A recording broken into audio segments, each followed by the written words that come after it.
Hello guys, welcome back to my channel. This is பேடி. ஒரு வழியாக நான் திருஷ்யம் 3 பார்த்துட்டேன். எஸ், இது வந்து ப்ரைம் வீடியோவில் ரிலீஸ் ஆகிருக்கு.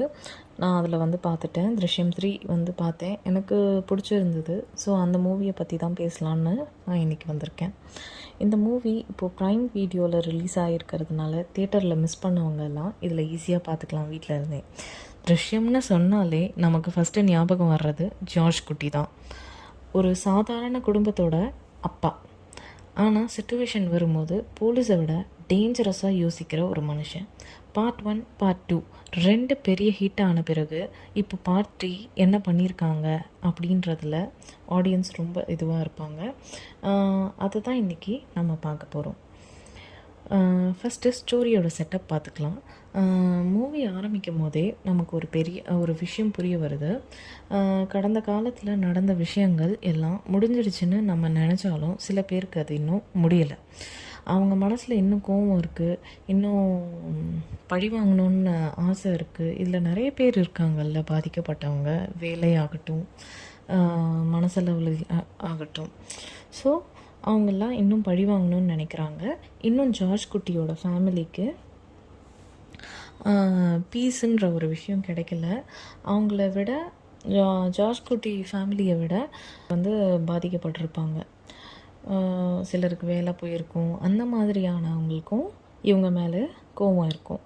ஸோ எல்லாரும் அதனால் இன்னும் மறைமுகமாக சிலர் பாதிக்கப்பட்டிருப்பாங்க. இவங்கெல்லாம் என்ன பண்ணுறாங்க அப்படின்றது தான் ஸ்டோரி. இவங்கள ஜார்ஜ் குட்டி ஃபேமிலியை விடக்கூடாதுன்னு நினைக்கிறாங்க. அதனால் மறுபடியும் பிரச்சனை ஆரம்பிக்குது. ஓல்டு கேஸ் மறுபடியும் வெளியில் வருது. ஓல்டு மெமரிஸ் மறுபடியும் டிஸ்டர்ப் பண்ண ஆரம்பிக்குது. ஓகே, இதுக்கப்புறம் என்ன கதை ஆகுதுன்னு பார்ப்போம். இப்போது இந்த படத்தில் முக்கியமான விஷயம் என்னென்னா, பிக்கெஸ்ட் கொஷின் இப்போது அந்த பொண்ணு என்ன ஆகிறா, அந்த பொண்ணு எப்படி இருக்கா, அந்த பொண்ணுக்கு பிரச்சனை வருதா, அவங்க அப்பா எப்படி காப்பாற்ற போகிறாரு அப்படின்றது தான் இருக்குது. இந்த படம் ஃபுல்லாக இந்த மாதிரியான கொஷின்ஸ் தான் நம்மளுக்குள்ளே ஓடிக்கிட்டே இருக்கும். நம்ம எல்லாருக்கும் அந்த ஃபேமிலி மேலே ஒரு எமோஷ்னல் அட்டாச்மெண்ட்டு வந்துருச்சு. அதனால் நம்ம ஆப்வியஸாக அந்த ஃபேமிலி சைடு தான் சப்போர்ட் பண்ண ஆரம்பிப்போம். பட் லா சைட் பார்க்கும்போது போலீஸ் சைடு தான் என்ன சொல்கிறது, போலீஸ் தான் பாவமாக இருக்காங்க. பிகாஸ் அவங்க தோற்று போயிடுறாங்க. இவங்க தான் எல்லாம் பண்ணாங்கன்னு தெரிஞ்சோ அவங்கக்கிட்ட எவிடன்ஸ் இல்லை. அதனால் அவங்க தோற்று போயிடுறாங்க. இந்த மாரல் கான்ஃப்ளிக்ட் தான் திருஷ்யம் ஃப்ரான்ச்சைஸோட பிக்கெஸ்ட் ஹிட்டு. எனக்கு பர்சனலி இந்த ஃப்ரான்ச்சைஸில் ரொம்ப பிடிச்ச விஷயம் ஜார்ஜ் குட்டி கேரக்டர் தான். இந்த ஆள் ஹீரோ மாதிரி ஃபைட் பண்ண மாட்டார், மாஸ் டயலாக்ஸ் பேச மாட்டார், மெஷின் கன் எடுத்து எல்லாரையும் சுட்டு தள்ள மாட்டார். ஆனால் பிரெயின் யூஸ் பண்ணுவார். அதுதான் அவரோட வெப்பன். யாராவது செஸ் விளையாடி பார்த்துருக்கீங்களா? 4 மூவ் முன்னாடியே யோசிச்சுருப்பாங்க. ஃபஸ்ட்டு ஒரு மூவ் பண்ணுறாங்கன்னா அதுக்கப்புறம் 5 மூவ் கையில் இருக்கும். அது எப்படி பண்ணலாம் அப்படின்ற மாதிரியான மைண்டை யூஸ் பண்ணியிருப்பார் ஜார்ஜ் குட்டி. அதனால தான் போலீஸ்க்கு இவரை பிடிக்க முடியாமல் போகுது. அடுத்ததான் எனக்கு இதில் ரொம்ப பிடிச்சிருந்தது ஃபேமிலி எமோஷன். ஜார்ஜ் குட்டி பண்ணுற ஒவ்வொரு விஷயத்துக்கும் ஒரு ரீசன் இருக்குது. அவர் செல்ஃபிஷாக யோசிக்கலை, அவரோட ஃபேமிலி சேஃபாக இருக்கணும்னு தான் யோசிக்கிறாரு. ஒரு அப்பா என்ன பண்ணுவார், தன் குடும்பத்தை காப்பாற்ற நினைப்பார். அதை தான் இங்கே ஜார்ஜ் குட்டியும் பண்ணுறாரு. இந்த எமோஷ்னல் ஆங்கிள்னால தான் ஆடியன்ஸ் இன்னும் இந்த கேரக்டரோட கனெக்ட் ஆகுறாங்க. ஸ்க்ரீன் ப்ளே பற்றி பார்த்தா திருஷ்யம் ஃப்ரான்ச்சைஸ் பற்றி பேசும்போது ஸ்க்ரீன் ப்ளே பற்றி பேசாமல் இருக்கவே முடியாது. மூவியில் நிறைய சீன்ஸ் ஃபஸ்ட்டு பார்க்கும்போது நார்மலாக தெரியும். ஆனால் அப்புறமா அந்த சீனுக்கு அந்த சீனுக்கான மீனிங் வேறு மாதிரி இருக்கும். அப்போ தான் டைரக்டர் என்ன பண்ணியிருக்காரு அப்படின்றது வந்து நம்மளுக்கு புரியும். சின்ன சின்ன டீட்டெயில்ஸை எடுத்து பெரிய இம்பேக்ட் க்ரியேட் பண்ணுறாங்க. அதுதான் இந்த சீரீஸோட special. Police side investigation scenes கூட நல்லா ஒர்க் ஆகிருக்கு. என்ன ஆடியன்ஸ்க்கு 2 சைட் பெர்ஸ்பெக்டிவும் காமிக்கிறாங்க அப்படின்னா, ஜார்ஜ் குட்டி சைட்லேயும் இருக்க பெயின் வந்து புரியுது, போலீஸ் சைட்லேயும் அவங்களோட பெயின் வந்து புரிய வைக்கிறாங்க ஆடியன்ஸ்க்கு.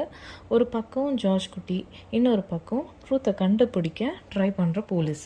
அதனால் டென்ஷன் மெயின்டைன் ஆகுது. யார் ஜெயிப்பாங்க, யார் லூஸ் ஆவாங்க அப்படின்றது நம்ம க்யூரியாசிட்டி குறையவே குறையாது. மூவியில் எனக்கு பிடிச்ச விஷயங்கள் நிறைய இருந்துச்சு. First Mohanlal performance. இந்த மனுஷன் ஆக்டிங் பண்ணுறாரா இல்லை வாழ்கிறாரானே தெரியாது, அவ்வளோ நேச்சுரல். ஃபேஸ் எக்ஸ்ப்ரெஷன்ஸ்லேயே நிறைய எமோஷன்ஸ் கன்வே பண்ணிடுவார். செகண்ட், பேக்ரவுண்ட் ஸ்கோர் வந்து சஸ்பென்ஸ் சீன்ஸில் நல்ல டென்ஷன் க்ரியேட் பண்ணுது. Third, screen play. ப்ரெடிக்ட் பண்ண முடியாத மொமெண்ட்ஸ் இருக்குது, அது த்ரில்லருக்கு ரொம்ப முக்கியம்.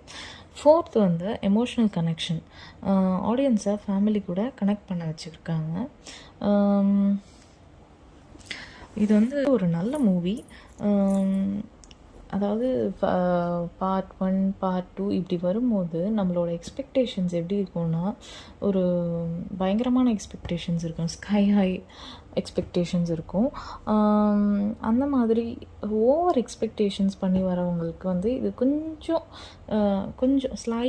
வெரி ஸ்லைட்லி ஒரு டிசப்பாயின்ட்மெண்ட்டை கொடுக்கலாம். பட் இருந்தாலும் எனக்கு இது பிடிச்சிருந்தது. அடுத்து என்ன அதுலேயும் ஒரு சில சீன்ஸ்லலாம்